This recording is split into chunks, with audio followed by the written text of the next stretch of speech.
नमस्कार मित्रों, स्वागत है आपका अपने चैनल श्रीधाम जी में। तो आज हम कार्तिक मास के महात्म्य के अध्याय 9 का श्रवण करेंगे, परंतु उससे पहले आप बाकी के अध्याय एक बार सुन लें। तो चलिए शुरू करते हैं। राजा पृथु ने कहा, हे मुनिश्रेष्ठ नारद जी, आपने कार्तिक माह के व्रत में जो तुलसी की जड़ में भगवान विष्णु का निवास बताकर उस स्थान की मिट्टी की पूजा करना बताया है, अतः मैं श्री तुलसी जी के महात्म्य को सुनना चाहता हूँ। तुलसी जी कहाँ और किस प्रकार उत्पन्न हुई, यह बताने की कृपा करें। तब नारद जी बोले, हे राजन, अब आप तुलसी जी की महत्ता तथा उनके जन्म का प्राचीन इतिहास ध्यानपूर्वक सुनिए। एक बार देवगुरु बृहस्पति और देवराज इंद्र भगवान शंकर का दर्शन करने कैलाश पर्वत की ओर चले। तब भगवान शंकर ने अपने भक्तों की परीक्षा लेने के लिए जटाधारी दिगंबर का रूप धारण कर उन दोनों के मार्ग में अवरोध उत्पन्न किया।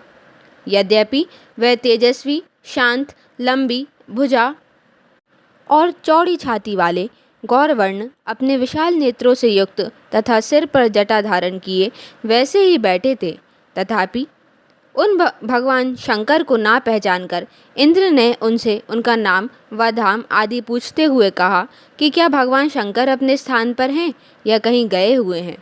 इस पर तपस्वी रूप भगवान शिव कुछ नहीं बोले। इंद्र को अपने त्रिलोकीनाथ होने का गर्व था। उसी अहंकार के प्रभाव से वह चुप किस प्रकार रह सकता था।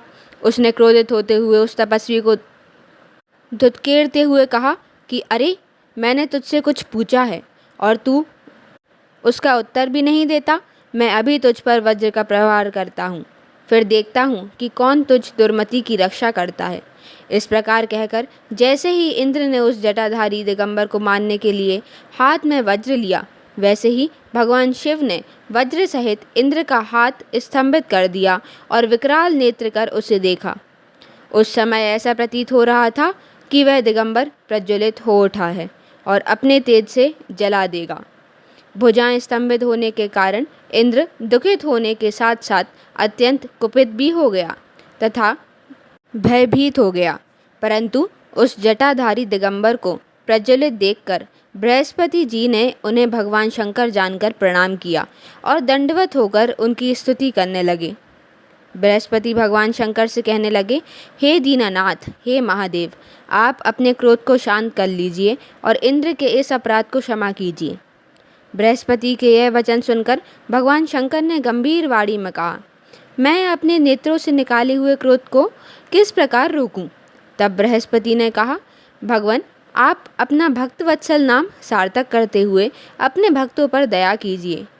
आप अपने इस तेज को अन्यंत्र स्थापित कीजिए और इंद्र का उद्धार कीजिए। तब भगवान शंकर गुरु बृहस्पति से बोले, मैं तुम्हारी इस स्तुति से अत्यंत प्रसन्न हूँ। तुमने इंद्र को जीवन दान दिलवाया है। मुझे विश्वास है कि मेरे नेत्रों की अग्नि अब इंद्र को पीड़ित नहीं करेगी। बृहस्पति से इस प्रकार कहकर भगवान शिव ने अपने मस्तक से निकाले हुए अग्निमय तेज को अपने हाथों में ले लिया और फिर उसे क्षीर सागर में डाल दिया।